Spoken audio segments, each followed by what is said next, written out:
Hello student, welcome back to Eduworks. और मैं हूँ Rupa Sharma and I hope कि आप सभी बहुत अच्छे हैं, खुश हैं और अपनी प्रिपरेशन बहुत अच्छे से कर रहे हैं। So in today's session what will we be doing, हम करेंगे 23 दिसंबर 2020 को जो आपका पेपर हुआ है स्टेनोग्राफर का, उसका शिफ्ट नंबर 2। पार्ट 1 हम कवर कर चुके हैं, पार्ट 2 आज हम करने वाले हैं, जिसमें हम क्वेश्चन नंबर 26 से लेकर क्वेश्चन नंबर 50 तक कवर करेंगे। Alright, so for the PDF जितने भी प्रीवियस सेशन हुए हैं उनकी आपके पास पहुंच चुकी है टेलीग्राम चैनल पर।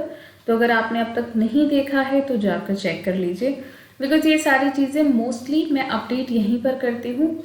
बाकी आप इंस्टाग्राम या फिर फेसबुक पेज के ज़रिए भी मुझसे कनेक्ट कर सकते हैं।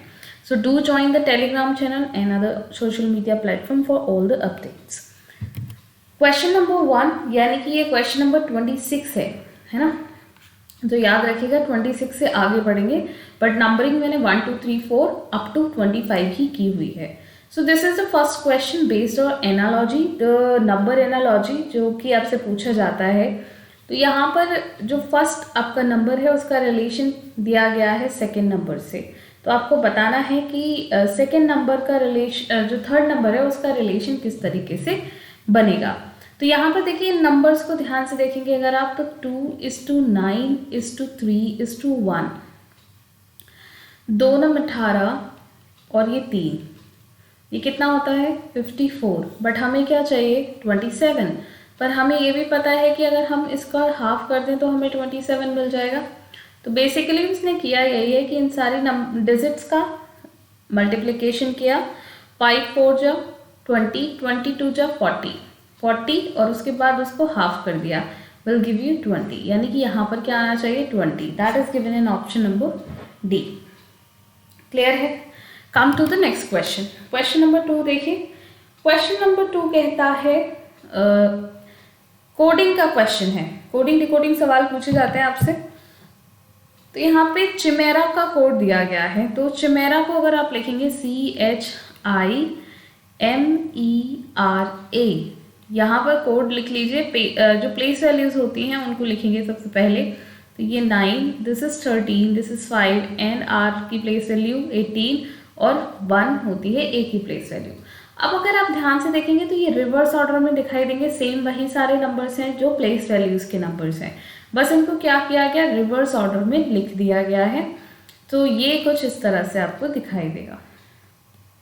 तो अब आप स्पीसीज के साथ भी क्या करेंगे, स्पीसीज में SPECIES 19 और 19, यानी कि अब रिवर्स भी करेंगे तो भी दोनों एंड्स पे 19 ही दिखाई देगा।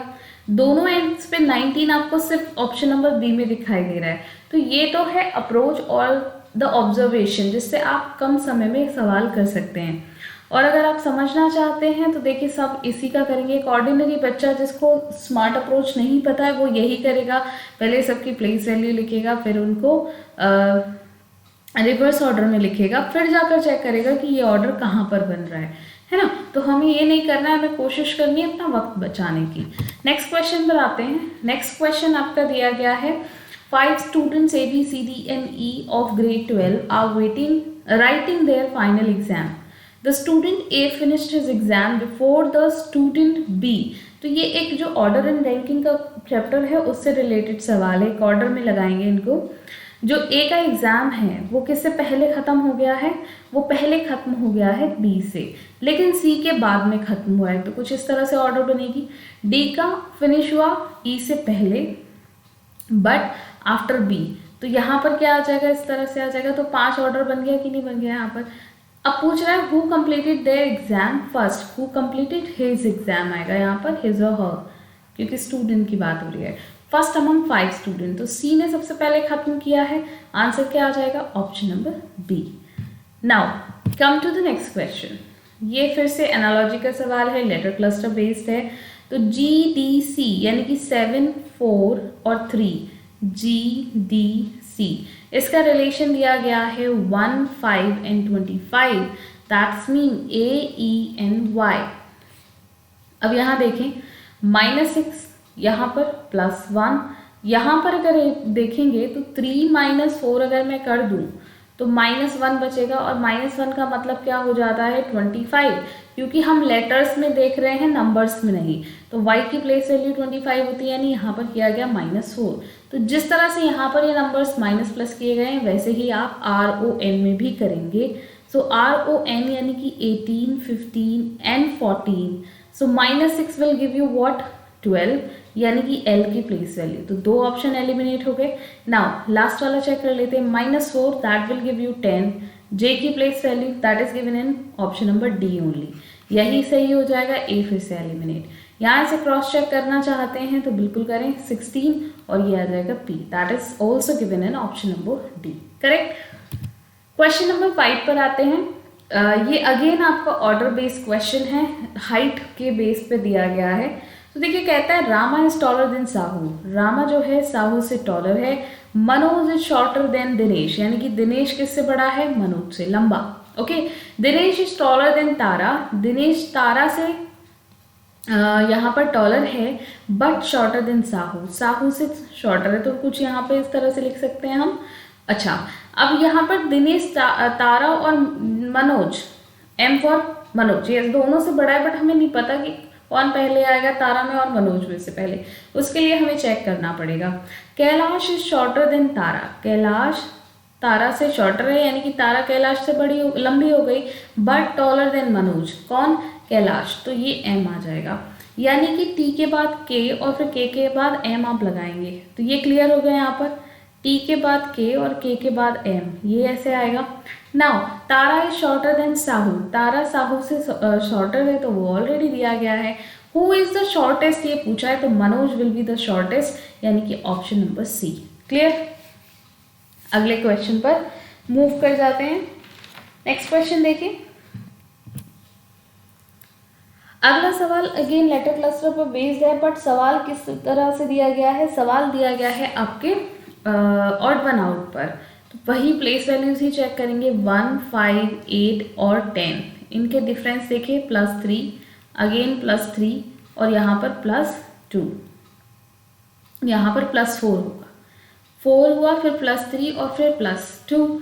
अब यहाँ ऑप्शन नंबर बी में देखिए 4, 7, 9 एंड 10, +3, +2 और +1 कॉन्जिक्यूटिव नंबर्स हैं, 3, 2, 1 है ना। यहाँ पर कॉन्जिक्यूटिव नंबर्स 2, 3, 4 इस साइड से हैं, यहाँ पर 1, 2, 3 ये भी कॉन्जिक्यूटिव नंबर्स हैं।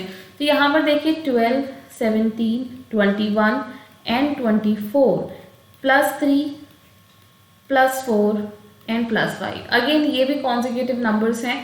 I यानी कि 9, O 15, T 20 एंड Z 26, ये +6 है, this is +5 and this is +6 है। तो देखिए ये कॉन्जिक्यूटिव नंबर्स हैं, नहीं यहाँ पर रिपीटेड नंबर है, तो यही आपका क्या होगा, ऑड वन आउट बन जाएगा। नाउ क्वेश्चन नंबर 7 जम्बलिंग पर बेस्ड है, डिक्शनरी ऑर्डर में लगाना है। D फर्स्ट लेटर सबका सेम है, उसके बाद E और A, तो A ऑफ कोर्स डैफोडिल सबसे पहले आएगा, यानी कि 4, ऑप्शन नंबर बी एलिमिनेट हो गया यहाँ से। उसके बाद देखिए E में बहुत सारे हैं, तो थर्ड लेटर पर L और L, तो L T है और L I, तो ऑफकोर्स 2 पहले आएगा, 1 बाद में। तो 2 के बाद 1 यहाँ पर इन सारे ऑप्शन में सिर्फ ऑप्शन नंबर A में दिखाई देता है। तो एक तो अगर ऑब्जर्वेशन देखेंगे आप, तो जिसने ये ऑब्जर्व पहले कर दिया उसके कुछ सेकंड्स बच जाएंगे, पर हम यहाँ पर क्योंकि सॉल्व कर रहे हैं क्वेश्चन, तो ज़रूर सॉल्व करके देखेंगे। D A F, उसके बाद D E M D E P, तो M पहले आएगा, फिर 12, यानी कि D E L वाले पहले आएंगे। तो D E L वाले पहले आने का मतलब है कि 4 तो हम ऑलरेडी लिख चुके हैं, तो 2 1 आना चाहिए, 4 2 1 ऑलरेडी यहाँ पर दिया है। 5 और 3 में कंपेयर करेंगे तो D E M और D E P, तो ऑफकोर्स 5 पहले आएगा और 3 आपका बाद में। तो यही सीक्वेंस बन रहा है, बाकी सारे एलिमिनेट हो गए। Question number 8 letter cluster series है, 2 लेटर क्लस्टर्स दिए गए हैं, नथिंग एल्स। तो 7 से first letter 10, then 40, then 19 and then 25। देखिए +3 हुआ, फिर +4, फिर +5 और फिर +6। मैं यहाँ पर लिख देती हूँ ताकि आप अच्छे से समझ पाएँ इसको। 10, 14, 19 एंड 25, क्लियर। नाउ 3, 4, 5, 6, तो अब क्या होना चाहिए +7, यानी कि यहाँ पर कितना आ जाएगा 32, और 32 जब आप इसमें ऐड करेंगे तो 25 की जगह 32, तो 32 तो किसी की प्लेस वैल्यू नहीं होती, तो -26 करिए, 6 बचेगा। 6 किसकी प्लेस वैल्यू होती है एफ की, तो एफ यहाँ पर आना चाहिए। ओनली ऑप्शन नंबर ए में गिवन है, यही आंसर हो जाएगा, बाकी एलिमिनेट कर देंगे। बट फिर भी क्योंकि हम सॉल्व कर रहे हैं तो 8, 9, 10, 11, 12 +1 हुआ है तो अब 13 आएगा, यानी कि एम, तो एफ के बाद एम ही दिया गया है ना। क्वेश्चन नंबर 9 स्लॉग का सवाल है, 2 स्टेटमेंट 2 कंक्लूजन दिए हैं। All chain are glasses, all glasses are tables, तो ये हो गए आपके टेबल्स। कंक्लूजन क्या कहता है, सम ग्लासेस आर चेन, कुछ ग्लास चेन है, तो ये वाला जो पार्ट है ये सब ग्लास के अंदर आता है, तो सम बिल्कुल बनेगा। सम टेबल आर ग्लासेस, तो टेबल का ये वाला जो हिस्सा है ये ग्लास के अंदर आ गया, that will be the correct one. तो ऑप्शन नंबर यहाँ पर कौन सा बनेगा जिसमें बोथ कंक्लूजन आते हैं, option number B. Next question देखेंगे, 10th क्वेश्चन। अगेन 2 स्टेटमेंट और 2 कंक्लूजन दिए हैं। अब देखिए आप सबको प्रॉपर्टीज पता है, क्योंकि मैं बार बार आपको याद दिलाती रहती हूँ, जब पॉजिटिव स्टेटमेंट दिया हो तो कोई भी कंक्लूजन नो वाला फॉलो नहीं करता है, स्पेशली डेफिनेट केस में। तो यहाँ पर ये वाला कंक्लूजन आप तो वैसे ही देख के कह दीजिए कि नॉट फॉलो करेगा, है ना। अब यहाँ पर एक पॉजिटिव एक नेगेटिव है, तो ईदर और का केस लग सकता है, पर ऑप्शन में ही नहीं है, तो वो पॉसिबिलिटी भी खत्म। अब हमें सिर्फ कंक्लूजन 2 चेक करना है, तो some pen are hammers and all hammers are fishes, ठीक है। तो सवाल कहता है some pens are fishes, conclusion में कहा है कुछ पेन फिशेस हैं, तो बिल्कुल ये वाला पार्ट आता है, तो कंक्लूजन 2 यहाँ पर ओनली फॉलो करेगा, that is in option number A. Clear. 11th question देखेंगे, एक और लेटर क्लस्टर आ जाता है, तो फर्स्ट लेटर को यहाँ पर कंपेयर करना है, 5 से 7, 7 से 9 एंड 9 से 11, यानी कि EGIK। अब क्या आएगा, +2 किया गया है हर जगह, तो यहाँ पर 13 आना चाहिए, यानी कि M। ऑप्शन नंबर बी और सी में फर्स्ट लेटर M नहीं है, 2 कैंसिल हो गए। अब देखो इन दोनों में लास्ट लेटर्स अलग अलग है, तो सिर्फ इसी को चेक कर लेते हैं, दैट इज इन 13, 15, 17 और 19। यहाँ पर +2 होता दिखाई दे रहा है आपको, ये M है, this is O, this is Q and this is S। तो अब जब +2 होगा तो 21 आएगा, यानी कि 21 किसकी वैल्यू होती है, U की, that is given in option number D. तो ऑप्शन नंबर ए भी एलिमिनेट हो गया, डी आंसर आपका बन जाएगा। क्वेश्चन नंबर 12 कहता है the value of a certain product depreciates at the rate of 20% every year. इस क्वेश्चन को आप अर्थमेटिक में आपके कुछ बहुत ट्रिक्स होते हैं, अप्रोचेस होते हैं, आप उसके ज़रिए कर सकते हैं, बट मैं इसको बिल्कुल एकदम जो देसी तरीका है, जो बिल्कुल बेसिक मेथड है, उससे बता देती हूँ।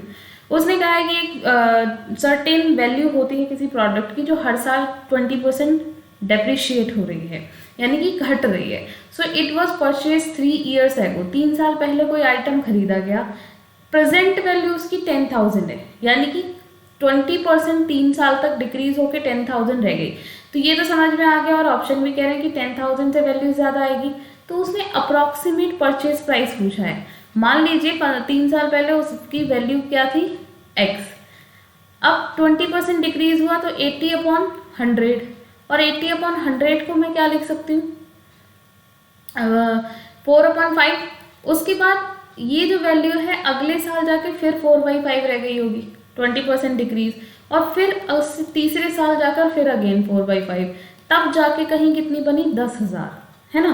तो x की वैल्यू हम निकाल सकते हैं, यहाँ से देखिए ये कितना हो जाएगा 125, और ये कितना हो जाएगा 444, दिस विल बी 64। अब 8 से आप डायरेक्ट इसको कर सकते हैं, 8 1 जा 8, यहाँ पर कितना बचा 2, 8 2 जा 16 और 8 5 जा 40, तो ये 1250 आ जाएगा आपके पास। इसको वापस से आप डिवाइड कर सकते हैं, 2 4 टाइम्स, 2 6 जा 2 जा 4 एंड 2 5 जा। तो अब इन दोनों का मल्टीप्लिकेशन जिनको पता है वो बहुत अच्छे से कर सकते हैं, ये आता है आपका 15,625। आप करना चाहते हैं तो इसको कर सकते हैं, वैदिक मैथमेटिक्स से मैं बता देती हूँ। 5 5 जा 25, 2 बचेगा, 5 दूनी 10 और 10 20 और 2 22, फिर से 2 बचेगा। उसके बाद आप क्या करेंगे, 5 6 जा 30 और 5 कितना हो जाएगा 35 और 2 दूनी 4, यानी कि 39 और 2 कितना हो जाता है 39 और 2 आपका यहाँ पर बन जाएगा 41। Okay, but the number is coming something else. All right, एक बार करेंगे फिर से इसको, ठीक है। तो आई थिंक ये कैलकुलेशन में यहाँ गलत लेके चल रही हूँ, बट यहाँ पर देखते हैं क्या हो रहा है। तो फिर क्या करेंगे, इन दोनों का मल्टीप्लाई करेंगे, 2 6 जा 12 और 2 कितना हो जाएगा 14। 14 के बाद आपने यहाँ पर 4 लिया हुआ है, 14 और 4 कितना होता है 18, ठीक है। नाउ 6 1 जा 6 और 1 कितना हो जाएगा 7, ठीक है। तो ये जो वैल्यू आई आपकी, ओके, बिकॉज हमने यहाँ पर सिर्फ 2 से डिवाइड किया था, अगर हम 4 से डिवाइड करते तो हम इस पर जाते हैं अप्रॉक्स, तो ये तो यहाँ पर नहीं आएगा। 15 60 625 आपका जो मल्टीप्लिकेशन आएगा 625 और 125 का, वो कितना आएगा 78,125। आई नो एक लेंथी है जो कैलकुलेशन है, बट इसको आपको कट करना ही पड़ेगा, यू हैव नो चॉइस। अब यहाँ पर बचा 4, अब 4 से डिवाइड कर लीजिए एक बार, 4 से 1 टाइम जाएगा, बचा कितना 3, 9 टाइम चला जाएगा। अब देखिए जब ये 19 आ गया तो ऑप्शन आप एलिमिनेट कर सकते हैं, सी आंसर आ जाएगा। 19,000 में सिर्फ यही दिखाई दे रहा है, बाकी अगर आप इसे करना चाहते हैं तो बिल्कुल कर सकते हैं। यहाँ से जब 9 टाइम्स गया तो 36, 2 बचा, फिर क्या जाएगा 5 टाइम्स चला जाएगा, अगेन 1 बच गया यहाँ पर, ये 3 टाइम्स जाएगा, फिर 1 टाइम, तो 19,531 यहाँ पर आ गया। यहाँ पर बचा कितना 10 बच जाएगा, ये तो 25 बचेगा, ठीक। तो उसने वैसे भी अप्रॉक्स वैल्यू पूछी है तो हम राउंड फिगर ले लेंगे 19,531, that is in option number C. Question number 13 देखेंगे। क्वेश्चन नंबर 13 5624 से 81 किया है, रो में आपको प्रोसेस देखनी है, कॉलम में आप चेक नहीं कर सकते। तो इसका एक जो लॉजिक मुझे समझ में आता है, या तो इन सब की मल्टीप्लाई कर लीजिए। तो देखिए 32 जा 60 एंड 64 जा आपका कितना हो जाएगा 240, तो ये तो आपका आंसर आ नहीं रहा। अब हमारे पास ऑप्शन बचता है हर एक नंबर का स्क्वायर करें और उसका सम करते चले जाएं,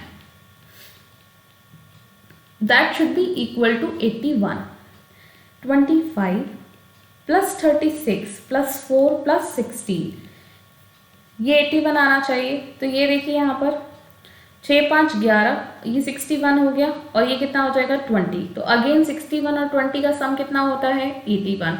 तो ये चीज़ क्लियर हो गई, बट ये इन तीनों रो में, दोनों रो में भी लगनी चाहिए। तो 1 का स्क्वायर 1 होता है, 3 का स्क्वायर 9, चलिए लिख लेते हैं इनको, 4 का स्क्वायर, तो this should be 1 plus 9 plus 4 plus 16, यानी कि 10 और ये 20, ये कितना आएगा 30।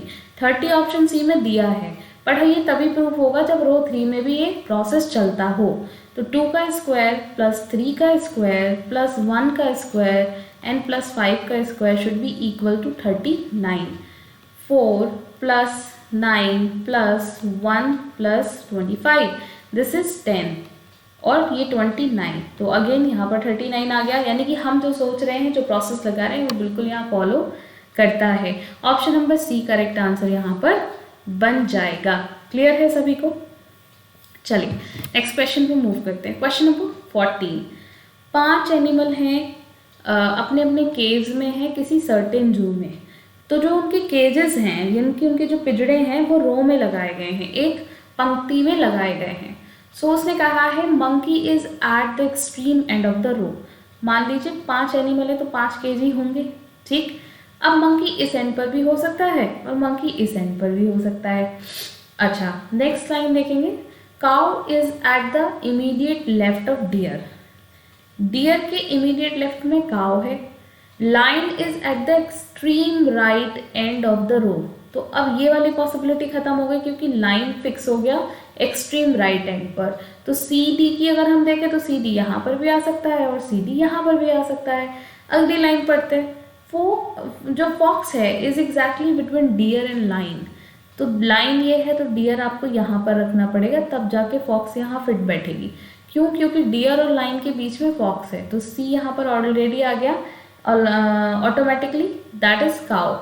अब सवाल ये कहता है which animal is at the second position from the left. अगर हम लेफ्ट से देखें तो सेकेंड पोजिशन पर कौन सा एनिमल है, दैट इज काउ, यानी कि option number C will be the correct answer. 15th question देखेंगे। 15th क्वेश्चन में जो प्रोसेस है, जो लॉजिक लग रहा है वो कॉलम में लग रहा है। सो फर्स्ट कॉलम में अगर आप देखते हैं तो जो लॉजिक लगेगा दैट इज 14 माइनस 7, यहाँ से जो रिजल्ट आया वो आया 7, इसमें आप इंटू 2 करेंगे तो आपको थर्ड नंबर मिल जाएगा। दो आपका डी ऑप्शन दिया है, पर बाकी दो कॉलम में क्या ये प्रोसेस चल रही है, तो बिल्कुल चलेगी। देखिए 7 minus 5 will give you 2 and 2 into 2 होता है 4। और कॉलम 2 में देखिए 9 माइनस 4 इज 5, 5 इज टू 2 होता है 10। तो बिल्कुल यहाँ पर यही नंबर है third number, that's why option number D correct answer यहाँ पर बन जाएगा। क्वेश्चन नंबर 16, वैसे ये नंबर सीरीज से रिलेटेड ही क्वेश्चन है, बस उन्होंने कर क्या दिया मैं बता देती हूँ। इसको एक बॉक्स में बंद कर दिया है। तो यहाँ पर डिफरेंस आप देखिए 11 माइनस 3 आपके पास कितना बचेगा 8, 4 बचा यहाँ पर 14 माइनस 6 अगेन 8, यहाँ पर 8 माइनस 6 288। इन दोनों का डिफरेंस देखिए 3 minus 1 will give you 2, 14 minus 5 will give you 9 and 11 minus 9 will give you 292। Now अब हमें नहीं पता यहाँ क्या नंबर फिट बैठेगा, तो ये आपको थोड़ा सा चेक करना पड़ेगा। अगर हम यहाँ पर शुरू करें 1431 से, तो 1431 और 1243 का जो डिफरेंस है वो होता है 8। यहाँ पर कितना बचा 12 में से 4 गया अगेन 8, और यहाँ पर 3 में से 2 गया 8। अब 188 अगर आप यहाँ पुट करेंगे तो क्या कोई रिलेशन बनता है, कोई रिलेशन नहीं बनता। लेकिन अगर आप ध्यान से देखो यही 288 होता तो ये रिपीट हो जाता है ना, और लॉजिक बनता कि फिर हो सकता है 292 भी रिपीट हो। तो 1431 को ना लेकर हम 1531 ले लेते हैं यहाँ पर। तो देखिए जब यहाँ पर आप 1531 रखते हैं तो इनका और 1243 का जो डिफरेंस है वो 288 बनता है। सिमिलरली 3 से यहाँ पर देखिए 2 और 12 से 3 माइनस किया तो 9, और यहाँ पर 7 से 5 2। तो ये जो नंबर हैं ये ऑल्टरनेट प्लस हुए हैं 292 और 288। तो करेक्ट आंसर यहाँ पर 1531 बन जाएगा। तो ये बस थोड़ा सा अगेन एज आई सेड थोड़ी सी ऑब्जर्वेशन है और अलर्टनेस है कि आप कैसे काम कर रहे हैं। 17 क्वेश्चन आपका ब्लड डिस्टेंस इन डायरेक्शन पर है, ब्लड रिलेशन नहीं है। Starting from a point A, किसी एक पॉइंट ए से स्टार्ट किया एक एनिमल ने, 15 मीटर ईस्ट में चला। ओके सो कहाँ चला 15 मीटर ईस्ट में, this is 15 meter. It took a left turn, left turn लेने का मतलब है नॉर्थ की तरफ, और 25 मीटर चला। चलिए 25 मीटर चल गया यहाँ से। Now then it took a right turn in walk 10 meter, यहाँ से 10 मीटर फिर से चला है वो। Again it took a left turn and walk 15 meter, फिर से नॉर्थ में ही जाएगा 15 मीटर। उसने अब फाइनली लेफ्ट टर्न लिया यानी कि वेस्ट की तरफ, तो ये आ गया, और कितना लिया 25। अब देखिए 15 ये है और 10 ये है, तो ये टोटल यहाँ से लेकर यहाँ तक कितनी बन जाएगी 25। इसको मैं 15 प्लस 10 लिख देती हूँ, ठीक है।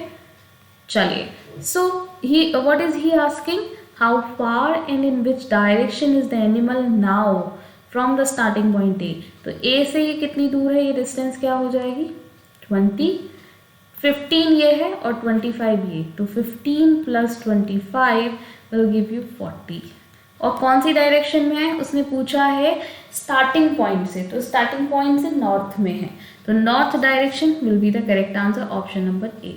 अब उसने दोनों रखे हैं, साउथ भी रखे हैं, क्योंकि कुछ स्टूडेंट क्या करके आ जाएंगे लास्ट जो उसका पॉइंट है, जो करंट पॉइंट है उससे इनिशियल पॉइंट की डिस्टेंस निकाल के आ जाएंगे। तो डिस्टेंस तो 40 ही आएगी पर डायरेक्शन चेंज हो जाएगी। So be careful with that. 18th question, 3 यहाँ पर आपको क्लासेस दी गई हैं, चेन्नई, इंडिया और एशिया। तो चेन्नई एक शहर है जो कि इंडिया के अंदर है, और जो इंडिया है वो पूरा आपका एशियन कॉन्टिनेंट में आता है। तो ये सर्कल के अंदर बनेगा, option number C will be the correct answer. कुछ ज़्यादा सोचने वाली चीज़ इसमें नहीं थी। अगला सवाल सिटिंग अरेंजमेंट का है, रो में बैठे हैं कितने सोल्जर्स, 6 सोल्जर्स हैं, ABCDENF। F is at the immediate left of C, तो C के इमीडिएट लेफ्ट F बैठा है।